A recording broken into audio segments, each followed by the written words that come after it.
How many kids did you have see this? It's between 800 and 900 students is what we estimated, which is about half our student body. What provoked you to be such a huge advocate to get this movie here?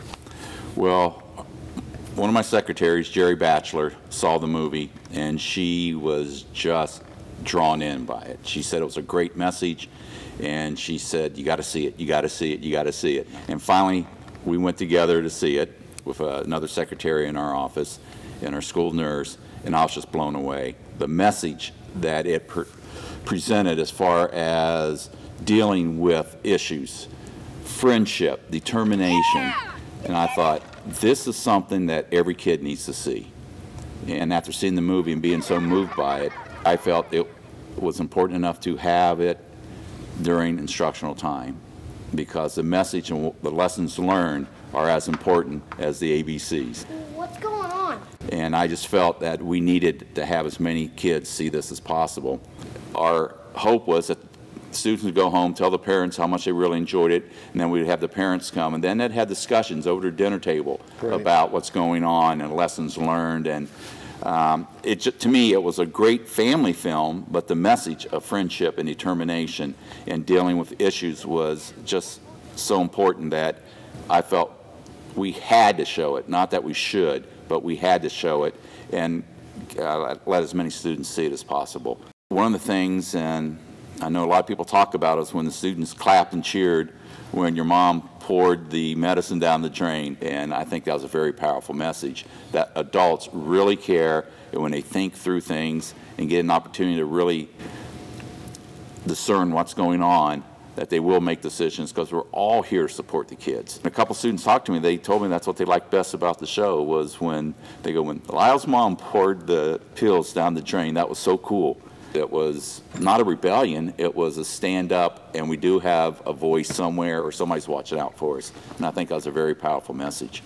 Somebody has to stand up when something's wrong, and whether it's pouring the pills down the drain to protect her son, or if it's Mandela going to prison for years, people have to stand up for other people.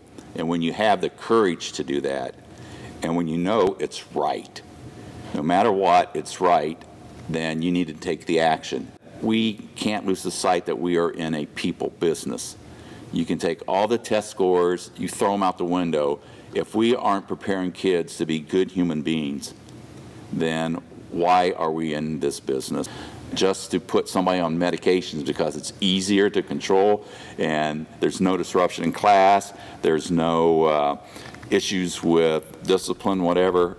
It's something they've begun using in other schools around the country, and it's been a very successful way to mainstream problem children. But I thought the movie did such a great job in showing how schools need to keep that in mind, that we can't do things for what's convenient for us. We have to do what's right. And it came out so clear in the movie.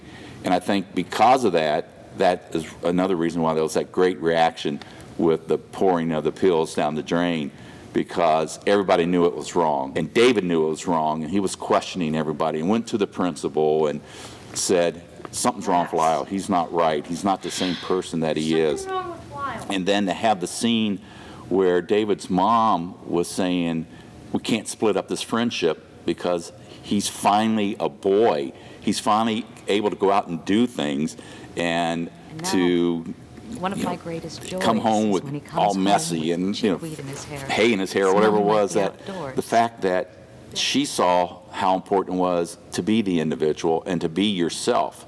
That is a big message that we got out of the movie. And again, that was just another piece that convinced me that not only all our students should see it, but more importantly, all our parents should see it. Every teacher, every pre-service teacher, every kid who thinks they want to be a teacher, they have to see this movie, because those are the kids in my classroom. I swear, if a person who wants to be a teacher sees this movie and it doesn't alter their vision of their job, yes, they need to go do something else. I saw it here at school the first time, and it really was just something I had to sit and process, because as a teacher, I identified kids in my classroom, students I've had, students in other classrooms, kids in the hall. And as a mom, I connected to, because we have a 6-year-old who has a little extra, so to speak. And we've kind of, we've really battled back and forth with what do we do with all of this energy. And for me, it was a lot of seeing that my kid's awesome, and that the way he is the way he's supposed to be. So that there are things that we can do around that, and with that, to celebrate who he is. And seeing that on screen for some reason was really powerful for me, in just accepting and embracing that my little guy has extra, and it's a great thing. Same thing after I saw it again, is that we've been really struggling with my littlest, who's 6, and I don't know that she has extra. But she's hard to parent, and she's hard in the classroom, and I think our society automatically jumps to medication. But I think I am one of those people that drank the Kool-Aid, and I watched that movie the second time, and I went, oh my goodness. It was a paradigm shift for me, and it was changing. I mean, just in that moment, I think I changed how I parent, and I changed how I taught. And then realized that no, just like your guy, she's perfect, and she's going to be so successful outside of the realm of the classroom. And those are the kind of adults we want, is those really energetic and passionate kids to become adults. And I refuse to squelch it here. Yeah, it was great, because it made me think and realize that kids like my Beckham and your Cora and Lyle they're the kids who make things happen, because they have passion, and they make things happen starting at 5, 6, 7, 8 years old, and they always will be those people. And to squash that for me, to see that on screen, to squash that was just super eye-opening for me, that I need to celebrate his greatness, really, and just be proud of who he is and where he's going to take all that energy that we don't know what to do with all the time. Adrienne and I actually sat next to each other while we watched it here in the theater, and there were moments that we were both in tears, because it was that aha moment. I teach special ed, and a lot of times our school system is for our students to fit in a certain mold, and not all students are that mold. Their spunkiness, their passion, their awesomeness, we can't forget those things. It's not all about getting A's and 100% and sitting quietly at your desk. And to be able to see that on a big screen, and to realize that you don't have to fit that mold that society is telling public schools that we have to be, and to celebrate each and every student with their differences and with their uniqueness. And it was just... Obedient kids never change the world. When are you going to do it? Yesterday, tomorrow, Christmas, New Year's? When are you going to do it? There's only one time to start improving yourself. Now, N-O-W. This can make your life or break it. I think sitting in the Commons that day was, I think when we all kind of had the courage to go, oh, I thought that too. Because I think it's something our society doesn't talk about. It's not okay to struggle with parenting, and it's not okay to struggle with teaching. You're supposed to be able to do it, and you're supposed to be able to do it well. No matter what. No matter what. And if you can't do it well, there has to be a drug to fix it. And that moment when we were all kind of talking, it was like a synergy. Like we all realized that it was while we were talking that together we can do it. And I think that, we just need to talk about it. We need to say, I got Johnny in class, and I don't know what to do. I can tell he's smart, but I can't get him to focus. And maybe someone has had success with him. What works with you? And and he can help me so that I can help Johnny. That needs to be okay. It needs to be okay to talk about. Yeah, it did.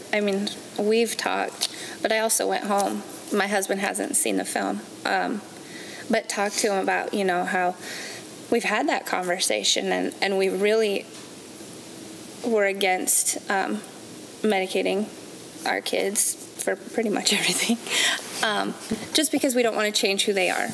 It was affirming, I think, for us to say, yep, they're crazy boys, and they climb things, and they jump off things, and they break things, and they wiggle while they talk to you, and they can't sit still and read. But that's who they are.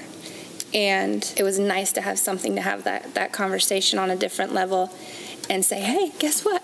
It's coming. We're being affirmed. There are people, it's coming down the pike where this is a conversation we're going to be able to have now, where it's, yeah. We're losing the energy, and I give so many kudos to the janitor who let Lyle be himself and nurtured who Lyle truly was. And I think that the Lyles of the world need more janitors. We really do. Adults who advocate for kids. Because I think as educators, as parents, people are really quick to put labels on kids, whether it's ADD or any other disorder. And not enough people are willing to stand up and say, or I really believe in you. Yeah, encouraging what they are awesome at, and letting that be their avenue and that their way of succeeding. I think we need more cheerleaders. Most of our kids that are Lyles today don't have that. When they go home, they get beaten because they run circles. And they get told they're stupid and they're losers. Their disappointment. And their disappointment because they're Lyles. Some of those kids, this is the only place that they are awesome. Let's make shirts. Cut the crying out. Yeah, get it. I just want to thank you for bringing this to our school. I think it was a big eye-opener for not just the amazing janitors at the school, but also the students. How the students started talking about this, and they got it. And it's a movie that has a much deeper meaning than the surface level, and that the fact that the students were talking about it. And I just thank you for bringing this message to our school. Yeah, I'm really appreciative of the message that it brought, and I appreciate a message that makes kids who struggle real. He's gonna pound me in the ground and pulverize me. That's the difference. And heroes, and celebrates what great teachers, and not necessarily great teachers, but great adults can do in the life of a child. I was so excited to see, that's what I want people to know about me. That's what I do. And what I do. Yeah, so thank you for that. And I echo them, but I also think as a parent, it allowed us the opportunity to really talk about it. I think that our society wants us all to look the same, and we don't admit that we have problems. And we don't talk about it. We put our hair product in and our fancy shoes on, and we go about our day, and when we get home, we struggle. And like we're being held hostage. Watching your mom in that movie. I want my son back. Own it and fix it. Yeah. It was powerful. Mm-hmm.